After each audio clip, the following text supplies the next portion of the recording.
நெல்லை மாவட்ட பள்ளிகளில் வெவ்வேறு வண்ண கயிறுகளை கைகளில் கட்டுவதன் மூலம் மாணவர்களிடையே சாதி பாகுபாடு காட்டப்படுவதாக புகார் எழுந்துள்ளது.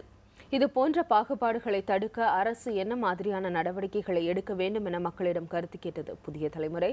அதற்கு மக்கள் தெரிவித்த கருத்துக்களை இப்பொழுது பார்க்கலாம். அந்த மாதிரி கட்டியிருந்தால் இருக்கக்கூடாது. அந்த மாதிரி எல்லாருமே ஈக்குவல்னா ஸ்கூலில் யூனிஃபார்மே ஆக்சுவலாக வைக்கிறாங்க. யூனிஃபார்ம் கொண்டு வந்த ரீசனே அதுதான். மிச்சப்படி நான் பார்த்த வரையும் அந்த மாதிரி இப்போ இருக்க ஸ்கூல்ஸ்லேயோ இல்லை இப்போ இருக்க எங்கள் கவர்மெண்ட் ஸ்கூல் எல்லாமே ஈக்குவலாக தான் ட்ரீட் பண்ணுறாங்க. எஜுகேஷன் இதில் பார்த்து அது நடவடிக்கை எடுக்கணும். அது அந்த மாதிரி குழந்தையிலேருந்து அது பசங்க சின்ன பசங்களாக இருப்பாங்க. இப்போ இருந்தே அது ஜாதி இது கொண்டு வர்றது ரொம்ப தப்பு. அதுக்கேற்ற அந்த துறை விதிமாக நடவடிக்கை எடுக்கணும். கவர்மெண்ட்டே நம்ம கம்யூனிட்டி சர்டிஃபிகேட் தானே வாங்குகிறோம். அது அந்த கம்யூனிட்டி சர்டிஃபிகேட் வாங்குறதுலேயே நம்ம கேஷ் பேஸில் தானே பிரிக்கிறோம் எல்லாத்தையுமே. கம்யூனிட்டி சர்டிஃபிகேட் எல்லா அட்மிஷனுக்கும் மஸ்ட்டு. அது வயசு தான் நம்ம அட்மிஷனே போடுறோம். அப்போ ஆட்டோமேட்டிக்காக இதெல்லாம் அந்தந்த டீச்சர்ஸ் அந்த கம்யூனிட்டி பேஸ்டாக இருக்கிறப்போ இது ஃபார்ம் ஆக தான் செய்யும்.